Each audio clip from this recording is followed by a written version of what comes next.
안녕하세요. 저는 30살 평범한 회사원이자 신우입니다.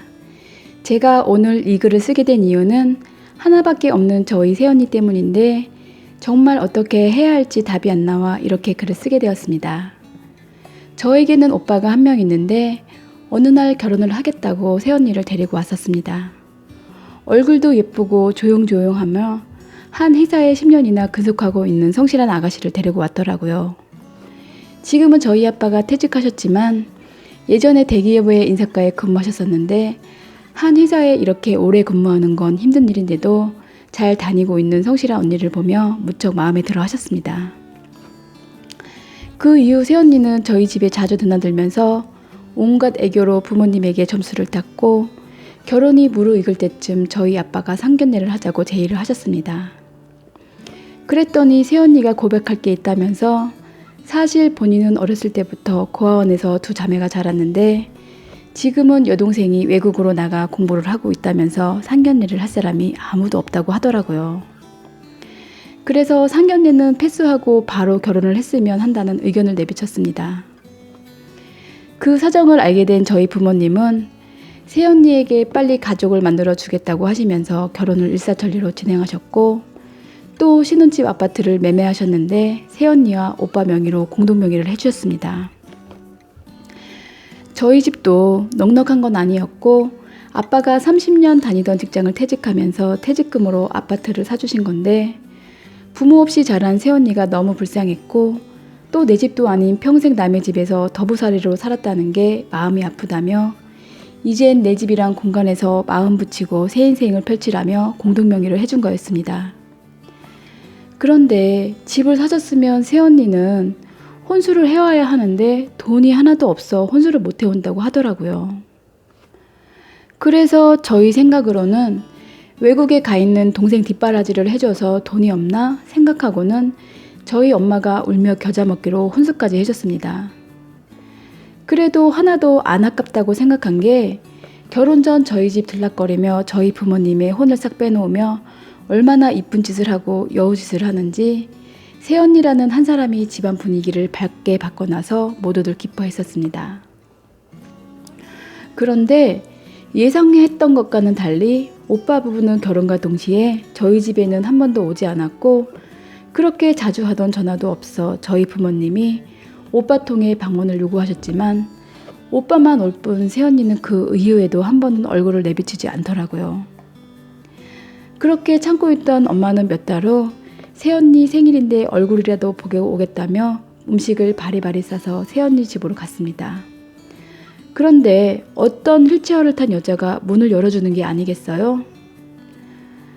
그래서 엄마는 깜짝 놀라 누구냐고 물어보니 그 뒤에서 새언니가 놀라며 인사도 없이 저희 엄마에게 연락도 없이 여길 왜 오신 거냐며 화를 내곤 아무리 아들 집이라도 허락 없이 찾아오는 건 무상식한 짓이라며 그렇게 문 밖에서 저희 엄마를 돌려보냈다고 합니다.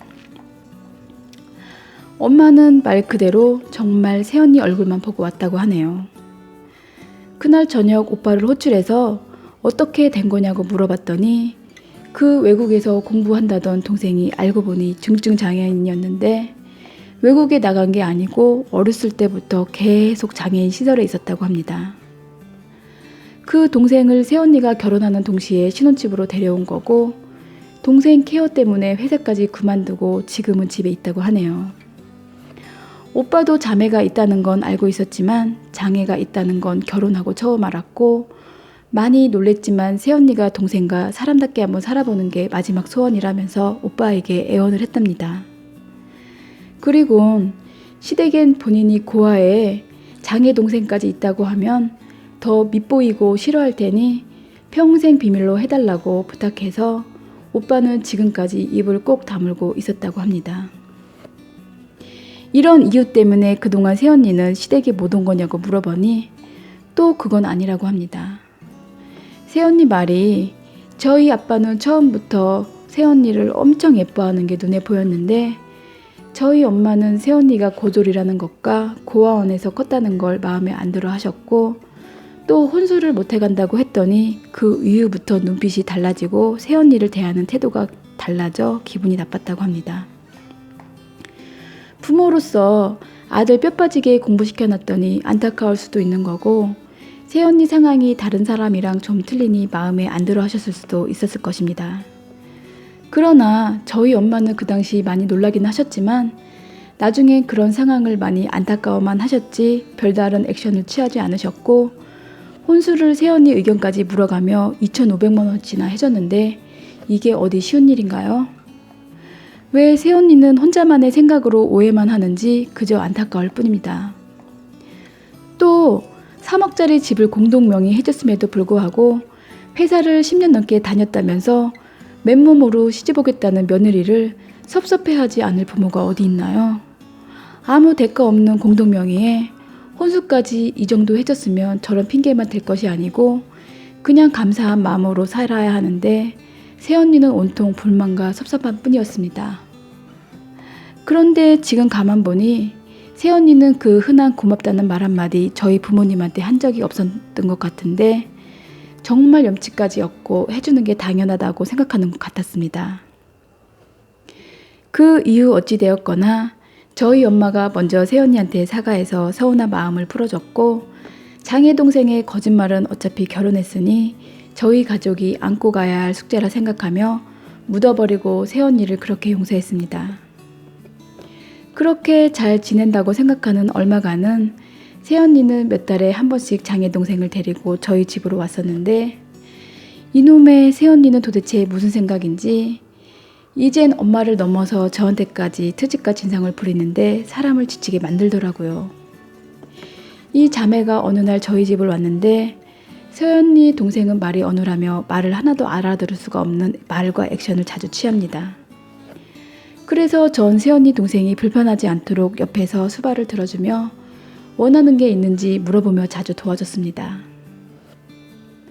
그랬더니 어느 날 새언니 울고불고 하면서 전화 와서는 왜 자기 동생을 무시하냐면서 저한테 온갖 진상을 피면서 다시는 저희 집에 안 오겠다고 난리를 피우더라고요.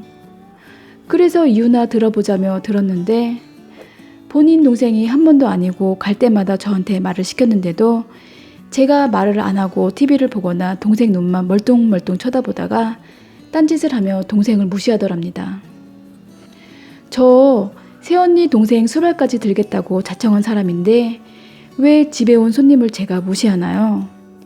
그냥 언니 동생이 어버버버 아우 뭐 이러는데 제가 도대체 알아들을 수 없는 말만 했고 이게 저한테 말을 거는 건지 뭘 해달라는 건지 제가 어떻게 아나요? 전 제가 알아들었다면 할 수 있는 선에서는 다 도와줬을 겁니다. 새언니 본인은 동생 말을 다 알아듣는데 저보고 왜 자기 동생 말을 못 알아듣냐며 사람 엿먹이는 거냐고 하는데 아주 기가 찼습니다. 또 이유 같지 않은 이유와 핑계로 새언니는 저희 집 출입을 안 했고 자기 동생을 무시하는 건 새언니 본인을 무시하는 거라면서 한바탕 폭풍우를 일으키고는 저희 부모님한테까지 연락을 끊어 3년이 지난 지금까지 연락이 없었습니다. 저희 부모님은 많이 서운해 하시면서도 아무 소식 없는 게 잘 사는 거라면서 마음을 비우셨고 더 늙기 전에 손자나 한번 안아보고 싶다고 저한테 말씀하시곤 말을 아끼셨습니다. 그런데 어느 날 오빠가 저만 따로 만나자며 연락이 와서 나갔더니 새언니가 유방암에 걸렸는데 오빠는 이혼을 하고 싶다고 합니다. 병에 걸린 새언니를 버리겠다는 오빠에게 엄청 뭐라고 하고 절대 이혼은 안 된다고 욕까지 했었는데 나중에 어렵게 오빠가 꺼낸 말이 유방암에 걸리기 전 새언니가 아기를 가졌었는데 평생 본인 동생 케어를 하며 살겠다는 이유로 오빠의 허락도 없이 아기를 유산시켰으며 또 평생 아기를 안 낳겠다고 해서 오빠를 힘들겠다고 합니다. 그래도 이유가 어쨌거나 유방암 수술한 와이프가 안쓰러웠고 항암 치료가 힘드니 새언니의 몸보신과 휴양을 위해 돈이 좀 있어야겠다고 생각한 오빠는 아파트 담보를 알아봤더니 글쎄 새언니가 오빠 인감도장과 인감을 훔쳐다가 아파트에 50%나 되는 대출을 해가지고는 깜짝같이 속이고 있었다고 합니다. 저는 너무 기가 막혀 그럼 그동안 받은 월급은 다 뭐하고 대출까지 알아본 거냐 물어보니 새언니 동생 케어하는데 매달 월급보다 더 많은 돈이 들어가 오빠는 항상 돈에 시달리며 살았다고 하네요.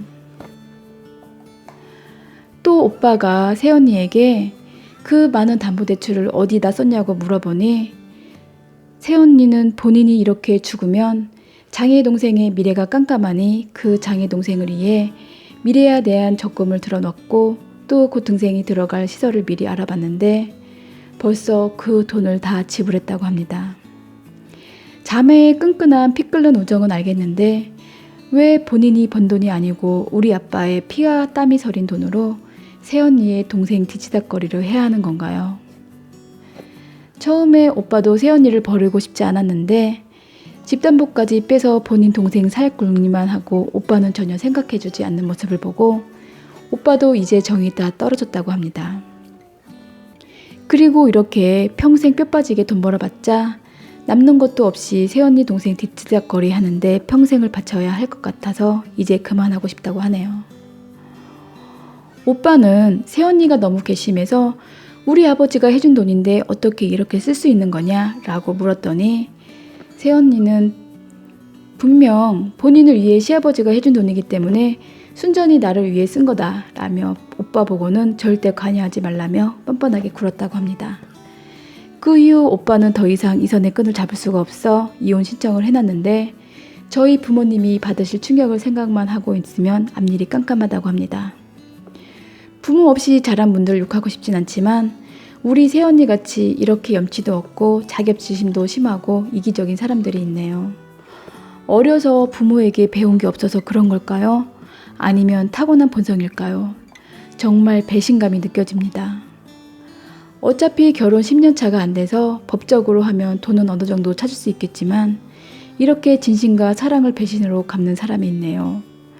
정말 칼만 안 들었지 강도가 따로 없는 것 같습니다. 결혼 전엔 온갖 여우짓으로 본인 원하는 걸 쟁취하더니 결혼해서는 이유 같지 않은 이유로 여러 사람 힘들게 하고 지치게 했는데 차라리 오빠는 빨리 이혼하고 새 인생 살았으면 좋겠다는 생각뿐입니다. 오늘도 끝까지 읽어주셔서 감사합니다. 고맙습니다.